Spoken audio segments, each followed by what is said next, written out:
everybody. Welcome back to Earth and Star Spiritual Wellness Center. I have a very special guest with us today. We have Luke, all the way from Mexico City. And Luke is a health coach, runs plant spirit medicine retreats, and is a musician. Tell us about yourself, Luke. Hey, Mary. Thank you for having me on. Appreciate it. Thanks for coming. Well, I don't even remember how we crossed paths, but I think it was on the vibration of the work that we're both doing and coming together to have that conversation. So what do I do? I don't know. That's a good question. I guess you could say that I wear a few different hats, but what we're focused on right now is our project Sacred Council, which I run here with my wife. And we focus primarily on creating a pathway for people who are getting onto the spiritual path. And I guess what we intend to do to the best of our abilities is help people avoid confusion and obstacles in this work, because we find this work to be very it's good to have a guide, and it can be a very meandering path, and it can go in circles sometimes, or it could lead you to the edge of a cliff, so we try to assist people to find the best way that fits with their life and with their families and the time that they have to invest in themselves, and budget, location, all these things. So we meet with people from all over the world, all walks of life, and we try to walk with them a while in their life to help them, find their way the best that they can, whether that be with working on something physical. We do a lot of work with like gut health and mineral rebalancing and just like getting the body in a position where it could grow spiritually and emotionally also. And then, of course, as you mentioned, we're putting these retreats together. We have a team of facilitators around Mexico and Peru, and we create these experiences for people. So by this work, you said we do this work. It's good to have a guide for this work. Is this the spiritual work, or is that specifically the psychedelics and that work and how that helps us grow and heal? Yeah, I think I just mean the work of being a human being in the world. Just everything that goes along with that, and a lot of the things that get left behind or forgotten in our own lives. I think we kind of specialize on integration, and so we, because we end up speaking about it a lot. And over the years, we've gotten to really understand for ourselves what that means. When we set out with this project, it was more specific to psychedelic integration. It was more from the angle of like, okay, you've gone on a retreat or had a ceremony and had this big experience, and now you're feeling all these big things. Like, what do we do with that? How do we walk with that? How do we learn from that in the best way? And that's what we would call integration, or psychedelic integration. And now, after being in it for some time, I think we're realizing that it's really just about remembering how to be a fully formed human being again. Like a lot of the things that I'm pausing because it's like my default language wants to say the things that we find in psychedelics, but I really think it's more of like the things that we rediscover. Mm-hmm. And so that twist of perspective has helped us really understand what it is that we want to bring into the world, because it's what we're trying to do for ourselves ultimately too. Like, we're all a little bit broken, and we all have wounding, and integration, I think, is the art of pulling those things back to ourselves, the things that we've lost or the things that were taken away in some cases, I would say. And so that's the work for us, is like walking as a human being in the world while keeping one eye open for the parts of us that have lost or been lost, keeping one eye with the shadow and just welcoming it all in as part of our experience. And of course, plant medicine can be a super powerful tool and an ally that we walk with for maybe some time. But the more we do this work, the more we realize that it's not really in the plant medicine. It's in the guidance we receive along the way. It's in our communities and our families. And so that's the work for us, is like looking at your life as a whole, as a song, as an expression of something beautiful, and helping to make it as beautiful as possible with what we have, and what we can manage with, along with the craziness of the world too. How to hold it all. That there's a I love that, and I love this is like your niche here because there, the life is a beauty. I was speaking with someone just yesterday, and it was like looking back on their life and seeing all of the ups and downs and the successes and the failures and perceived failures, right? And understanding that their life has just been this poem of a thing. And then what you're bringing is understanding that the earth and that certain plants are allies that help us heal and integrate parts of ourselves. And what you said about the integration, psychedelic integration, is super important in healing work in general. When we think of retreats, that's like a pinnacle moment, right? exactly. That's where people are coming together and you're on this super high of like ego death and whatever else comes up. But then you come back to your regular life and it's how do we integrate back into being married? How do we integrate back into being a parent? How do we integrate back into a 9 to 5 job? And then how do we keep that work going throughout the rest of the year until we make it back to another retreat again? The retreat is the pinnacle moment, and it's what we do in that in between time Exactly. that makes that difference. So I love that you recognize that and that you have that going. So the integration part, is this like sessions? How do you guys do that? Yeah, there can be sessions. Alexa does a lot of that, unless it's more on the wellness, and I do a lot of work with breath work as well. So if people are particularly interested in that, they'll maybe work more with me. Typically, people are working more with Alexa, and I'll do a couple sessions with them just to kind of like get them on the right direction physically in terms of diet and yeah, daily practice and breath work and things like that. But anytime someone leaves an experience with us, we have a couple workshops, integration workshops before they even leave retreat, and we go over sort of the framework of what we've landed on in terms of a system for supporting people's integration. And it's basically like a 6-tier system. We call it the 6 pathways of integration. And so, I mean, I could just kind of walk through them. It wouldn't take that long, but Yeah. find, finding the first thing we recommend people to do is just to be still and listen. So we give them some tools for that, some practices for that, like a seated meditation practice. Very simple. But we encourage people first and foremost um, to acknowledge and curb the tendency to grasp for meaning and a deep understanding right away of like what this huge peak experience means for the person.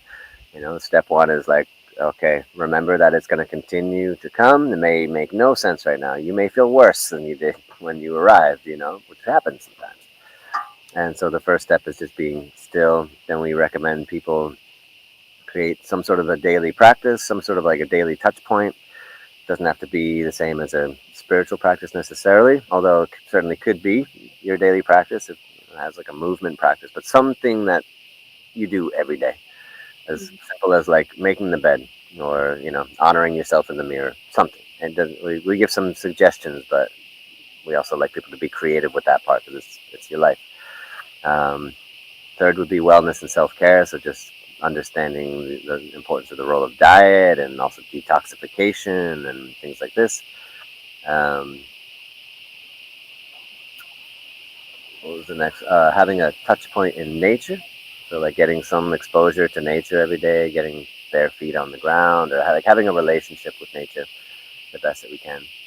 The next one would be what we call felt sense experiencing, so basically just fancy terminology for creating, using your creativity in your life and creating spaces, especially in the home, like an altar or something like that, like using the senses as pathways back to the retreat, for example. So we send people home with incense that we use on retreat, for example. And so engaging the senses in a way that brings you back to the sacred, I guess would be the simplest way to say it. And the last one is community, having, being with other people who are also on a similar journey and keeping in touch with us. So we do a lot of work to bring our groups together. We have a lot of online sort of community events and gatherings, and just try to like keep conversations going, and but also encouraging people to maybe get back in touch with people that they've lost touch with, or being available to their own communities as well. Maybe even getting to the point where they're like calling people together for little gatherings and things like this, but understanding the role of each other in our own journeys.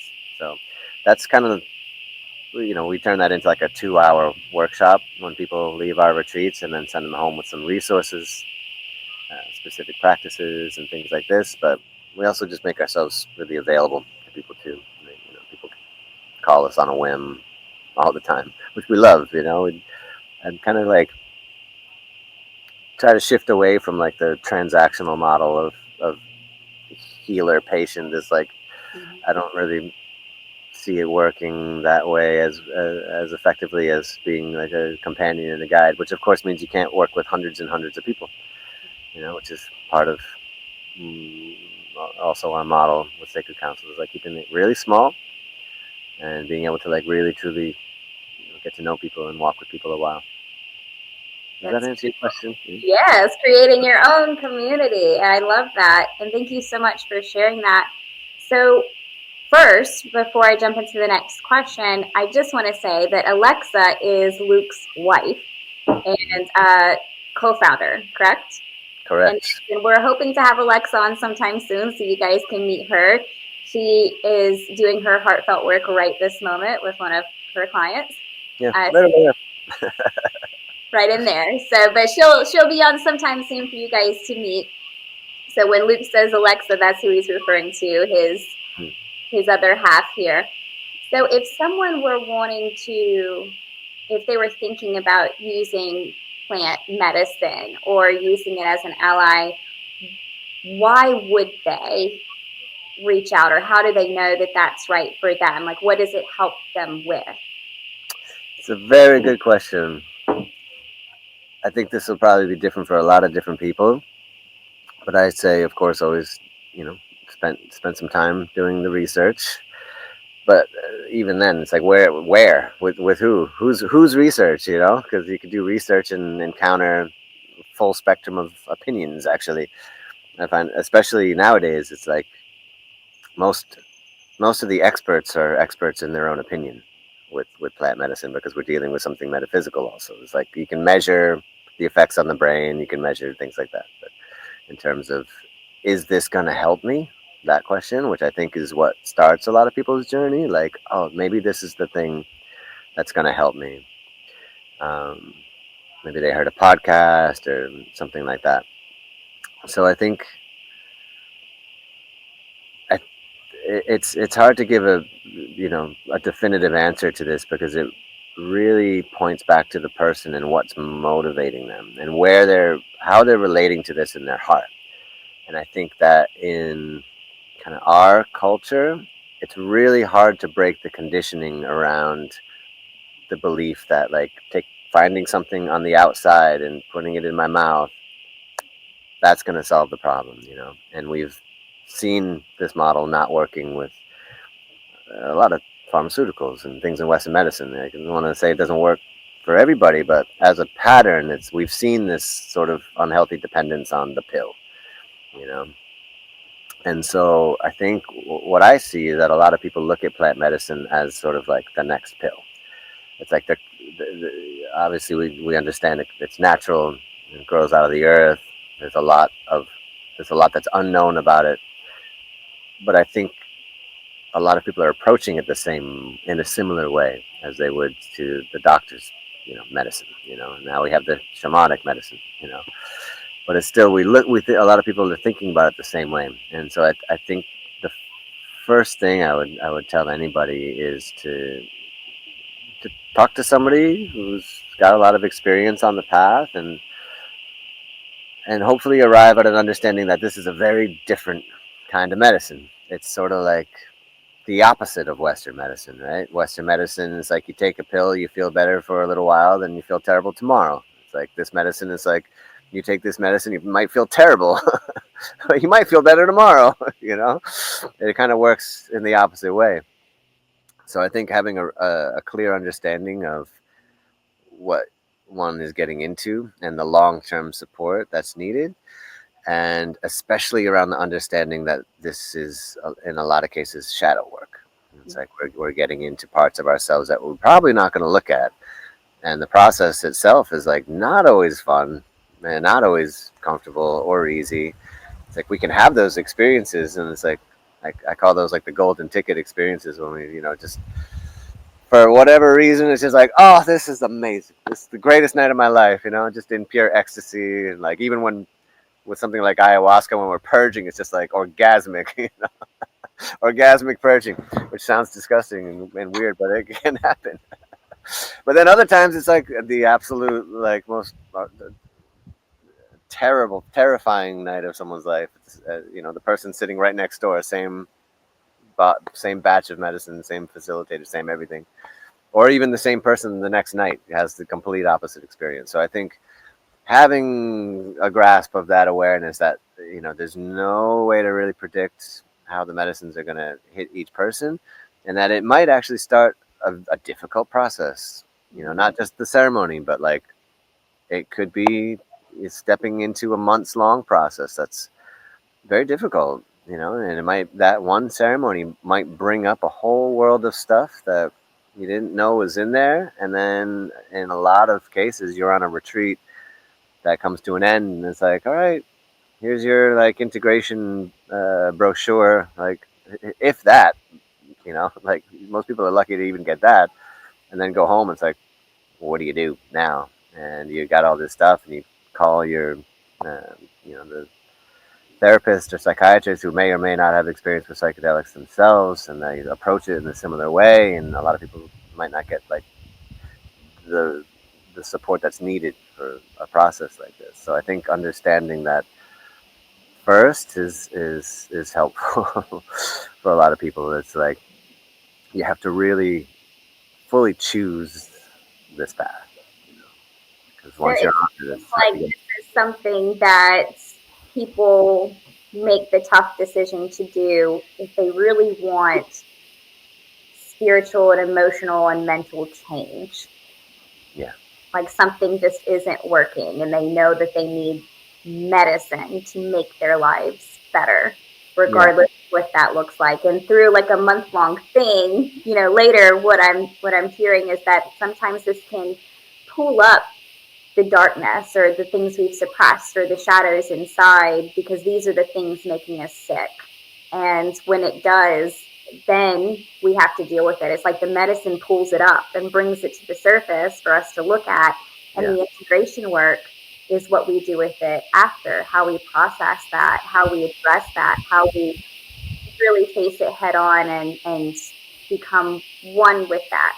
Because I think the goal of shadow work is to look at it, to address it, to integrate it, to become luminous from that rather than to suppress it again or keep punching it back down. And that sounds like a huge part of what this medicine does. Absolutely. Yeah, no, you hit it right on the head. And as eloquently as you said that, you could say the exact words to someone who's approaching the altar for the first time, and they could listen and say, "Yep, that makes perfect sense to me." And still, when the experience like that happens, like when the shadow is opened up, it's like, whoa, it's not what I signed up for. So even having a conceptual understanding sometimes it's helpful for sure. Like I feel like that's where we can get into the world of just like, true consent, to express what you just did to somebody and be like, hey, this is what, this is what could happen. This is within the realm of possibilities, and you could argue that this is what it's about. People be like, yeah, all right, that's what I want to do. And then when it happens, it's like, nope, nope, nope, nope. Way more than I expected.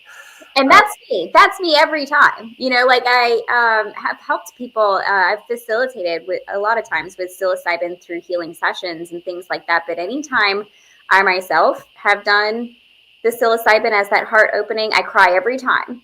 Mm-hmm. I always cry. Always, no Yeah. matter what. Like I'll be laughing 5 seconds later about something. And I'm like, oh my God, I can't believe I was so upset about that. But I'm going to cry every single time. And if I do not cry, it's not the right dose, because I'm not looking at something correctly. right? Mm. Like that's how I know for me. And before going in, it's always like, oh, this is a great idea. I need this medicine right now. Like you said, conceptually, I know. And then going in, it's like, this everything's scary. It's definitely like that for sure. But you provide, since you're a guide there, I assume that you're with them through this process and making them feel safe and nurtured and cared for and guiding them through those fears that they might be having in the moment. Yeah, yeah. No, we're there. We're there 100% of the time, and the way it kind of looks is when someone makes the decision to come down to be with us, we start getting to know them virtually on the phone, just having conversations, and then when we get about 2 weeks out, I'll introduce them to our facilitator, who's a dear, dear friend of ours, and so they can meet and have a conversation. So there can be some familiarity there. And then, yes, we're there during the ceremonies all night. That's where the music comes in, which is arguably maybe my favorite part of our retreats. Just getting a captive audience in the dark on psychedelics to play music for. But then they go home and we continue. We continue the process. We're continuing to check in and support them through that. But yeah, we're there through the night as well. Um, and it's interesting. I've been with a lot of facilitators over the years in a lot of different places. I have to say that people who come down to be with us, there's very rarely someone like I can count on one hand the times that I've like someone's needed my physical presence next to them, or like any of the facilitators. Like it's usually very smooth and calm. I've been to some ceremonies, and I think that's a testament to our facilitator, the medicine woman and the medicine man that we work with. Just their presence and their ability to help someone feel calm and comfortable. But I've definitely been in other places where like physical attention was needed. But in our retreats, they're usually pretty calm. Beautiful. Thank you for sharing that. And you guys, we're going to put a music link in here and we're going to play a song at the very end. So stay for our Ice the Thought. You guys know how we like to do music. We're going to have one of Luke's songs on there. And I will say, they're amazing.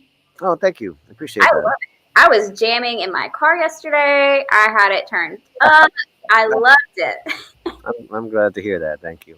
They And I were can only beautiful. imagine just being on a psychedelic doing healing work and then listening to that voice in the background because it's very calm, it's very soothing. I love it. It was great. I appreciate that. So the kinds of medicine that you guys do is the Bufo, ayahuasca, and psilocybin, correct? Yes. Not at the same time, but these are the three that we can facilitate. Yeah. What is Bufo? Please tell us about this. Oh boy. Bufo, Bufo alvarius is the Latin name of the Sonoran desert toad, which lives in northern Mexico and southern United States as well.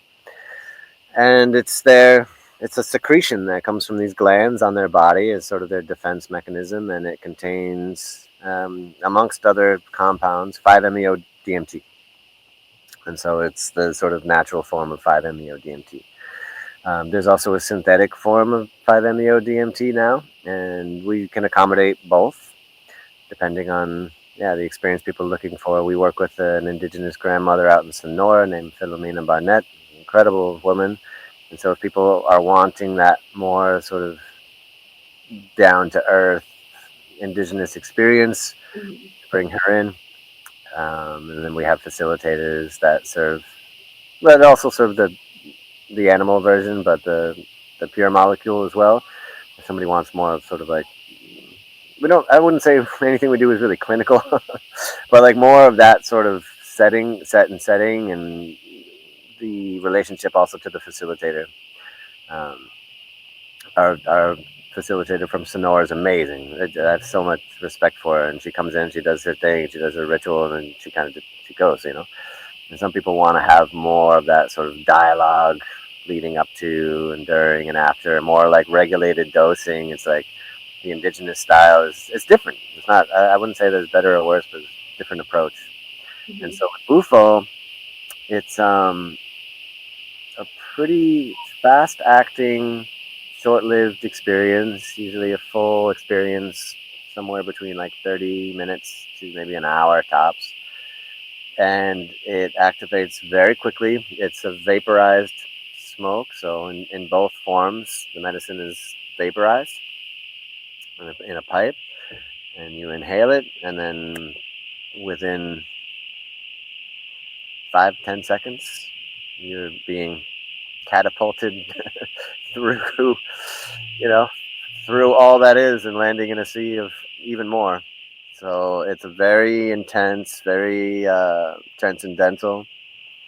A lot of people have an experience of, total oneness, like complete detachment from ego and body and all physicality. It's just like it kind of removes the physicality. Not that I take that back. Actually, it can be very somatic as well. Like a lot of people, especially nowadays, like some people work a little bit in a lower dose realm and do some somatic work. It's sort of like the way I experiencing it is like any tension or holding, especially like emotional holding in the fascia and in the body, it just comes right to the surface. Mm-hmm. And at a lower dose, you can kind of like bring it to the surface and like work with it in a somatic way, consciously, like with a guide. At a higher dose, it's kind of just like hooking a fire hose up to your body, and it just whatever's in there is coming out. The low dose sounds comfortable to me. I like that one. Yeah, I like the low dose too. Yeah, it's like you're there, and then you can do some actual physical work. I they're almost like two different. They're not two different medicines, but it's like to work in the low dose realm and to do like the full release dose is such a vastly different experience, and they both have their unique applications. But the full dose, it's like there's no time to resist either. So sometimes it's a good medicine for people who kind of get a little bit caught in the mind or can't really fully surrender or let go. It's kind of like doesn't really fully give you the option to negotiate whether or not to surrender. It's like we're doing this now. Yeah. Off we go, and then massive catharsis in those experiences in the larger dose realms. It's like things are coming out, and I've seen that in an emotional way. I've seen that just through like shaking and thrashing, through crying, through everything. Yeah, it's like whatever's in there is coming out. So that's one that really requires like strong facilitatorship too, because yeah, you never know what's going to come out with people. Sometimes people will come in super chill and soft spoken, and then something very different comes out. So that's a little about Bufo. I don't know if you had other. I do. I have to ask, Yeah. is there a way that this is ethically sourced since it is from a living animal? I do believe that if people chose that over something like ayahuasca or psilocybin, those are plants. Yes. So we would want to know, is the bufo, how is the toad treated? Is this ethically sourced? Is that a possibility? It's a possibility. I would say that it's less and less common these Mm-hmm. days. What we're seeing instead is a pretty big decline in the toad populations and a lot of poaching. And so it can be done ethically, and someone like Philomena would be the one to do that. The Comcac people and the people who live in Philomena. Who you work with? Yes. The people you work with do it that way? Yeah. And Philomena, she's sort of the village elder, and so she's like the sort of living authority on how that ethical harvesting, sourcing is done and performed. But other than that, I'm not really sure because you're taking the defense mechanism of the toad, Mm-hmm. for one, and for two, it's like you said, it's coming from a living animal. They only come out like once a year when it rains, and last year it didn't really rain, and so the toads didn't really come out, and so the only way for people to get the medicine at that point, other than the respectful way, is to destroy the homes and go digging in after them, which obviously isn't very nice. Mm-hmm. So it's a really interesting one with Bufo because I myself tend to, be uh, tentative or careful around anything synthetic. I have a preference for things that come from the earth. But with Bufo, it's a little different because it is they are declining. And, especially as these medicines become more and more popular, there's more poaching. And so for me personally, it feels like my time to just step off with my own healing with this medicine. You know, it's like for me, I don't really feel like it's for me right now. But I But also, sorry. like the synthetic option that you guys offer, is that something that you feel like is a good alternative? I do. I think it's ethically for sure. You know, some people would argue that the synthetic molecule doesn't have spirit. It doesn't contain spirit because it was made in a lab, and other people would say everything's got spirit. Bro, we're all one. So again, I think it depends. What your opinion is and where you land on it. I think regardless of what might be objectively true or not, I think if someone comes to the experience like, oh, I'm doing this synthetic thing, and they have like a weird emotional charge to it, that could color the experience. Where if someone comes to it totally neutral, that will color the experience as well. So I think, I have my personal opinion where it's sort of landed is that I've done both, and I think both have great potential for healing. It's kind of like pick your medicine. If it doesn't feel right to you and you want to do the toad version, like just do your due diligence and find a really good source, and or ask someone to help you find a good source. We are happy to point people in the right direction. I know they receive people out there in the Sonora. You could go do it directly with the Comcac, and receive like the full authentic experience, and that's one way. I will say that I came to this with crystals, and I know it's slightly different, but it's still from the earth.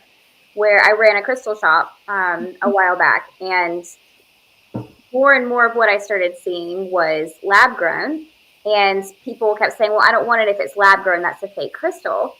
And when I sat with the crystals, what I found was that that was more ethical to the planet, with the amount of people wanting crystals. The amount of people suddenly wanting crystals, well, now we're going to get over mining. We're going to have all of this stuff happening to the earth because it's a fad, or because more and more people know about it and want that medicine, want that crystal ally. So I started actually buying more lab grown Mm. crystals to sell because I wanted the planet to be sustainable. And what I noticed the difference between the two was not their vibration as far as their healing ability, because they were the same element. So they had the same healing ability.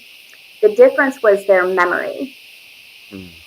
One crystal had a memory of being grown in the earth or in a cave or in the mud or in the lava, and one crystal didn't have that memory, but it wasn't a memory of a lab. It was almost like a blank slate that you could place your own intentions into. And so when you step into something like Bufo, if you're using the synthetic because you want to respect the planet, place your own intentions into that. You make that yours, because you're going to have the same elemental type of experience, but it's your intentions as to what you get out of that is really what I came to Totally. with those experiences. Yeah, I couldn't agree more with that. Like our own attitude towards these things, our own intention, I think is ultimately more powerful than where these medicines come from. I think it makes a difference, like you said, in terms of just the experience of that those molecules have had while in existence on the earth or in a lab. But in terms of its potential to heal us and how we can work with them, that's up to us ultimately. I also found that with those crystals, the ones that had the memory because they were from the earth, you needed to be more respectful because they didn't always want to be your ally. That sounds funny, but I like to ask my rocks and crystals, do you want to come be with me? That's And very sweet. sometimes they're like, no, actually, I'm cool. Leave me alone. And so it's like sometimes they have their own life and they don't want to feel ripped away. And the Bufo, like you said, this is a fear response when they put out the poison. So you're taking their fear response, and that's what you're putting in your body to bring out your shadows and your fears and all of that kind of stuff. But your intention can probably do the same thing through the synthetic. Tell us about, you want to go to ayahuasca? Sure. Tell tell us about ayahuasca. This is the most popular one, I think, that most people know about, but not as many have tried. Yeah, it's gotten very popular, which has been interesting for us of just like how to navigate that with people too, because it used to be the kind of thing where it wasn't so easy to find it, and you might hear about it and then pray that it finds you, you know, and that could be a years long process. I remember, the lapse of time from when I heard about it and set an intention, like, or knew that I felt called to the point where it came into my life was like 3 years or something like that. And the first time was like 2008. So in 2005, I like read I don't know, an article somewhere and just like heard about it, but you couldn't find any, retreats. It wasn't like you could just go on Google, and now it's like it's interesting, and this is there's also a lot of similar things to navigate with Bufo too, in terms of over harvesting and exploitation, and like where the medicine's coming from, and is it off the black market? Is it just ayahuasca, or is there something else in there? It's like a really interesting. It's created a really interesting environment around the medicine. Um, where to even begin? How is it different? What is it? I actually have a visual. I'll be back. Okay. Oh, you can keep talking. We're gonna wait for Mary to get her visual aid and admire her fireplace, which looks like it has little tiny mushroom people. Those are angels. I see mushrooms. What are you talking about? Mushroom Trying to figure out what's on the back of your fireplace there. They look like little cubensis mushrooms before they pop. on the top? Uh-huh. Oh, those are willow people. They're like little women that are carved out of willow trees. Nice. Ah, So yeah, there she is. Beautiful. this is a client gave this to me, and it's a petrified piece of ayahuasca root, Yes. ayahuasca tree. So now, when you do the medicine, is it the root of the tree? It's a vine. A vine. Okay. Yeah, so it's a vine, and it's the simplest formula. There's a lot of different recipes out there, but at its core, so what you have in your hand is Banisterius capi. That's the ayahuasca plant, and then that is usually mixed with a plant called chacruna, which is sort of a leafy, bushy plant, and that's where the DMT comes from. So the chacruna contains the DMT, and the ayahuasca contains what's called a MAO inhibitor, a monoamine oxidase inhibitor. Monoamine oxidase is an enzyme that's produced by the liver and by the human body that breaks down DMT. So if you just took chacruna leaves or just DMT and ate them, your body would break that enzyme would break down the DMT before it could have an effect, right? So the vine slows down that metabolic process so that the DMT is able to actually cross the blood-brain barrier to take effect. So that's why they put those two things together, which is kind of amazing that somebody figured that out like thousands of years ago, or however long it was, that if you take one plant without the other, you don't really get an effect. There are and have been, and especially in times past, tribes that will only work with the vine. They say that that's where the medicine is, truly, that it's in the vine, and the vine is deeply healing for the body and the psyche and the subconscious. And the chacruna brings it to light, you could say. Our facilitator and dear friend Amina, what she says is the chacruna paints the ayahuasca. And so we're able to see the ayahuasca through the DMT, through the gift of the chacruna, but the medicine itself is in the vine, and that's like what's healing you could say. And the DMT just kind of like makes it visible. And so that's basically how it works. And then there's like other tribes that will put different plants in them, tobacco, floripondio, all kinds. But that's essentially these two plants is like the sort of the classic brew. There's now that I actually have this next to me, I'm feeling like that this is something to be deeply and humbly respected. So how long does this last, and how does it work on the body? Because I'm feeling like a deep whoa, you come to me slowly and with honor kind of thing. Yeah. Yeah, I feel like if you look at an ayahuasca vine growing itself, it would probably give you the same feeling. There's something about that plant that deserves a lot of respect and should be approached with caution and slowly. She works very much on the physical body too, and sort of works in layers. So you could expect like one ceremony to last anywhere from like 5 to 12 hours. It depends. Like you can drink multiple times in a night too. So if you had one full dose, like one full cup, and just left it at that, it would probably be around like a 5 6 hour, maybe 7 hour experience.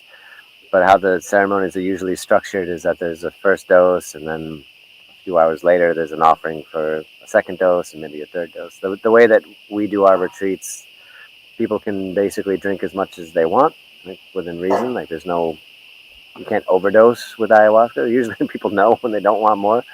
That's an easy one usually. But you can drink little by little to see where it takes you. Some traditions, it's like they have set times. It's like, okay, everybody come drink cup one. Okay, everybody come drink cup two. Um, some tribes they just give you one cup and that's it. So it depends on the tradition, and that will determine how long the experience lasts. But yeah, one full dose somewhere between probably 5 and 7 hours, and then like I was saying, it kind of works in layers too. So the typical pattern that we see, and again, it's different for everybody. It's different every time. But the typical pattern we see is that the first night or someone's first experience with ayahuasca is a bit more physical. It's like, all right, let's get some of this denser stuff moving. Like, I call it the crust. It's like when we've gone years and years without doing any like real healing work, whether it's mentally, but especially physically, the body gets heavy, and it gets like a little bit stagnant. It's like energy isn't really flowing. Or if you could, if you don't like to look at it in energetic terms, you could say like your lymph isn't flowing, your blood isn't properly flowing. There's not enough movement, like in and around the body to like allow our natural healing processes to unfold. So we get, things get stuck. So the first night is the first session or two, usually with ayahuasca, is around getting that unstuck. There can be purging either way, or purging through crying or shaking, but usually there's some sort of like gastrointestinal purging process that happens. And once those things are sort of liberated and moved, then subsequent sessions kind of penetrate a little bit more deeper into like the psycho-spiritual work, the deep emotional work, the work of memories, the work of ancestor work. Sometimes we have connections to our living ancestors in our own body, things that great grandma experienced that was never really talked about, but is still being lived out in our own bodies. Like you can bring light to these things sometimes. Yeah, and it's like I feel like these are all layers of human experience that we have the opportunity to explore and travel through. To ultimately a realization of oneness and non-duality, which I think a lot of the medicines can bring us to. But it's like ayahuasca sort of works on us, in my experience, in this way of a layered process. Typically, it's like take everything I say with a grain of salt too, because sometimes it doesn't work that way at all. Sometimes it's like, but typically that's sort of the pattern, is sort of like, yeah, working through the layers of ourself in order of decreasing density, so working through first the physical body, then maybe like into our emotions that have not been expressed or felt in a long time, then working more into like what we're passionate about and our love, getting more into love, and then ultimately beyond that even, and just into consciousness, just pure awareness, I think is where we all meet each other. But yeah, it's these layers that create the sort of those illusions of separation that ayahuasca can help us work through. That's beautiful. And you did mention, which is interesting, that this one works, while it works so much on the energetic and the ancestral memories and all of that stuff, that the first layer that comes off is clearing the gut, essentially, or clearing the stomach, clearing that GI system. Mm. You, as a health coach, some of the things that you do specifically are around detox, minerals, and the gut. So this is stuff that you could probably help them with along the way, before, after, during. Yeah, both, all three. So I think any level of detoxification that people can do before they come down will often contribute to like an easier physical experience. So without getting too like prescriptive around like very specific things, because it's kind of different for everybody. If someone just wants like generalized advice for dietary prep, what I usually tell them is try to get inflammation down as much as possible. And you could look up foods that are inflammatory, but eliminating processed foods, eliminating sugar, natural sugar is okay, but like added sugar, eliminating alcohol, and eliminating anything that's toxic. So like we all kind of know what that is, like chemicalized processed food. Like, so eat whole foods, eat foods that resemble living foods. We're not too strict about if it needs to be like vegetarian or vegan. Some people are. We recommend no red meat or pork in the 2 weeks of dietary preparation, and just focusing on a lot of vital living foods.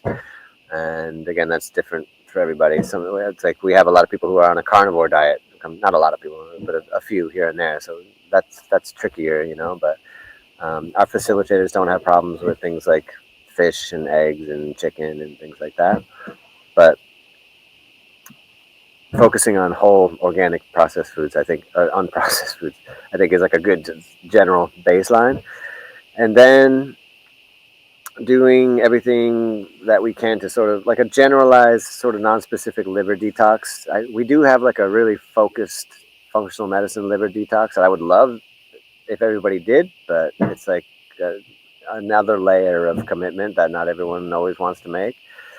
But at the very least, incorporating things like nettles and dandelion and slippery elm, to name three, to start to detoxify the liver and kidneys, and to encourage elimination and these things, and to start to kind of work on the blood and to hydrate. Getting mineralized water, we highly recommend for everybody. Getting a little bit of time outside. It's like a lot of the things that I mentioned at the beginning of the call around integration are also sort of like relevant for preparation too. Like getting some sort of movement every day, a little bit, even just like a little bit of walking, getting natural sunlight in your eyes, like all of these things I consider diet. I kind of anything that your body is receiving I consider diet. So like staying away from social media and pornography and all that media stuff. And that's like kind of the baseline, and then if people want to go more, there's certain supplements, taking things like amino acids and a good B vitamin and things like that can also help with detoxifying the body. But that's sort of like the general approach that we give to everybody. And then we try to encourage people to, if you want to do like a couple focused health coaching sessions, like we can actually get you on some like more specific supplements for your type. We can do some testing, because if someone comes to us and they've had like treatment resistant depression for 30 years, nothing's worked. They've been on SSRIs, nothing helps. And we're like, have you ever tested your gut bacteria? And they say no. We're like, all right, maybe we should do that first. Like, not dissuading people from trying ayahuasca, but it's like, if ayahuasca is your last resort, and it's like, okay, nothing else has worked, there might be some things left on the table that would be like easier than ayahuasca. Like we could mail a test to your house, and you could do a test and see if you're like completely mineral deficient, or if you have like loads of mercury or aluminum in the brain. These are going to affect how we feel, So like and ayahuasca won't help those things either. I'm a big believer in ayahuasca. I think it can help a lot of things, but it's not necessarily going to like rebalance your gut flora. It could help. I've seen it actually like have some positive effects on like IBS and things like this. Like But I also restarting it, say again. like restarting it after the purge. Yeah, yeah, it does seem. I mean, I think it's all the whole body system is it's we can never really separate it into like convenient categories. It's like, when we have a parasite, we feel more anxious, we feel more depleted, we have less resilience to stress. Ayahuasca might help us to relieve some of the other things that are also contributing to our stress, which would in turn help the immune system fight the parasite a little bit. You know what I mean? So it's like all kind of working together. But I do think that if somebody's never done any kind of testing for their, especially their gut and minerals, so those are sort of like the two tests where if someone has been struggling with anxiety or depression or gut issues or skin issues, something like this for a really long time, those are the two places we look first. And usually, there's something there, and then we rebalance that, and oftentimes they still come on retreat, but they're much more resilient and have much more physical resource and vitality when they arrive to do the hard work that ayahuasca is. So I think that's a nice little bonus for people who put that extra effort in, is to like come with the resilience and vitality to do this work and to be able to receive the challenges of it and not let it just like totally. I mean, sometimes it's good to be totally broken down too. Like we're sleep deprived and not at our best. Like sometimes that's where the healing can get in because our defenses are so strong. So yeah, again, don't want to say that one way is better than the other, but it does help when we have some understanding of what else is going on in the body that might be contributing to what is often diagnosed as depression or anxiety, things like that. Thank you so much for that information, because I feel like, one, we know how you specifically can help somebody even outside of retreat, but also this is something if ayahuasca isn't something we really feel super called to try, but we're having a lot of these issues or depression or anxiousness, we know that there are ways that from the comfort of our home, Yeah, we can test around and find out what's going on and bring balance to that space with your help. So here at the end of our time, I want to give us a moment to think a little bit about the plant medicine and where it comes from, because it sounds like a lot of this is coming from South America, from Peru, Mexico. I know some of it even comes from like West Africa. So how do we, since we're using these medicines in the West, how do we give back to those peoples or those farmers or those cultures? yeah. Thank you for asking that question. I think there's a lot of really good NGOs and organizations who are doing that work. Like we work with an organization called the Indigenous Medicine Conservation Fund, and so a percentage of all of our profits go directly to them, and they work with a few different tribes that are carrying these lineages and these medicine traditions and helping to preserve them. So one way is something like that, like an NGO that's like already doing the work. I'm happy to give a couple references too, but I think for someone who's starting out on this path, I think the first step is just having an awareness, like you just kind of put some light on, just having an understanding and appreciation and an attitude towards reciprocity, like an understanding that we are taking something, like we're asking to take something that I don't want to say it doesn't belong to us, but comes from somewhere else, and oftentimes in very sensitive areas, especially in the Amazon, and all around the world these days. It's like, but especially in the Amazon, where there's so much deforestation and just abuses of land rights and all, it's just like the atrocities that are happening. And meanwhile, there's this explosion in ayahuasca tourism, and so like having an understanding that we have an effect, the choices that we're making and what we're looking for does ripple out, and looking for people who are already in service in ways that you resonate with, because there's a lot of ways to give back. There's some organizations like one we work with the Sapara tribe in Ecuador. Like There's a group of women that we work with that are helping to preserve like the arts. Like they work with ayahuasca too. They work with a lot of different medicines, but you could say like their calling is to preserve the arts of their tribe. So they make beautiful jewelry. So that's one way, and then there's like other groups that are just helping to protect the water, and other groups that are helping to preserve the medicines themselves. So I think for each person, I think the most effective way we can give is when we can tap into something that we really believe in and really feel passionate about. For some people it's the water, for some people it's the artwork. So finding yours, finding each person's like fire that they want to get back to, and then finding an organization through doing some research, asking around. They can ask us. We can help point people in the right direction so that they're giving back to something that they truly believe in. Thank you so much. And it feels like you're the one-stop shop for all of us.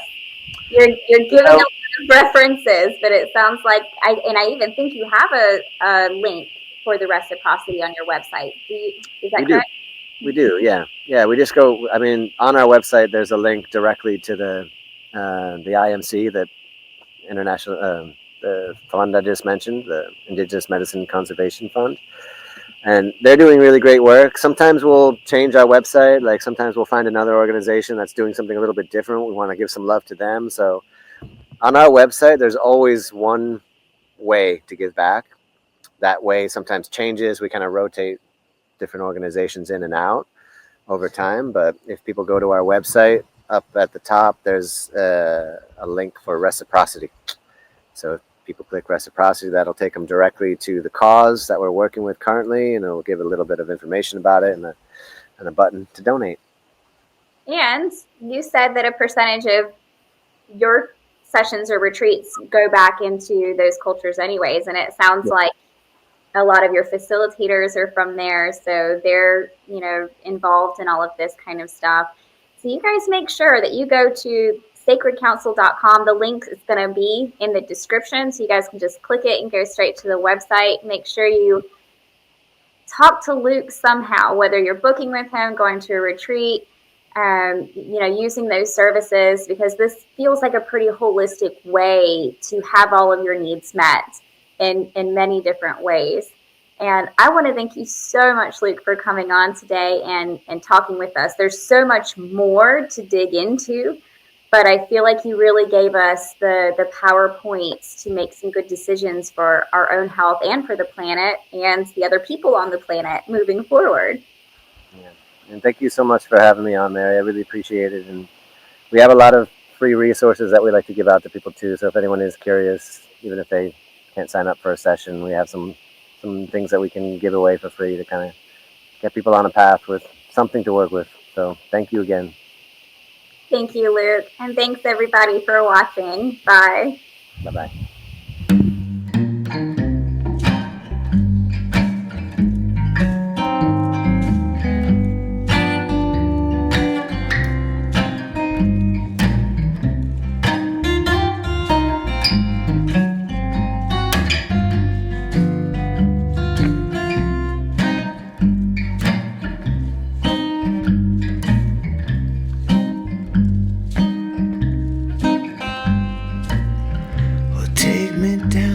To the riverbed and shower me with love.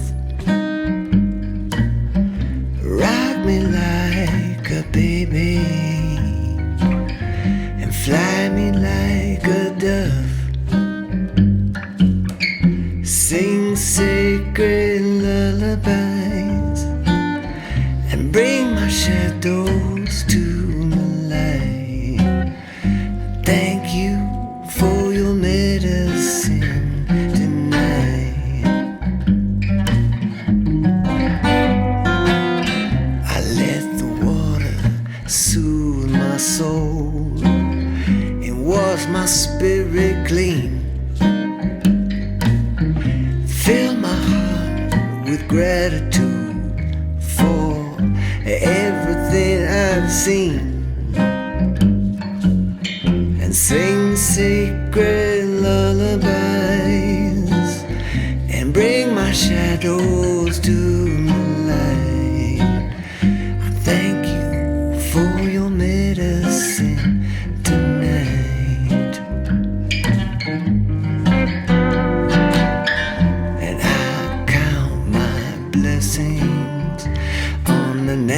endless sea of stars. There's no place better than right here where we are. This life is precious and complete.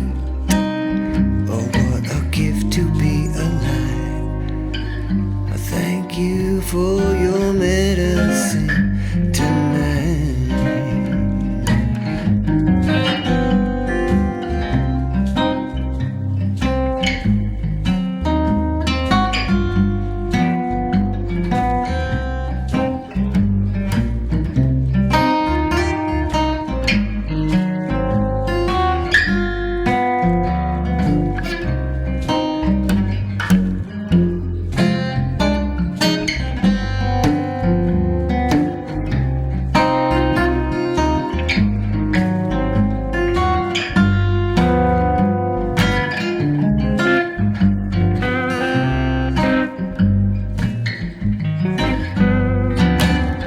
Well, take me down to the riverbed and shower me with love.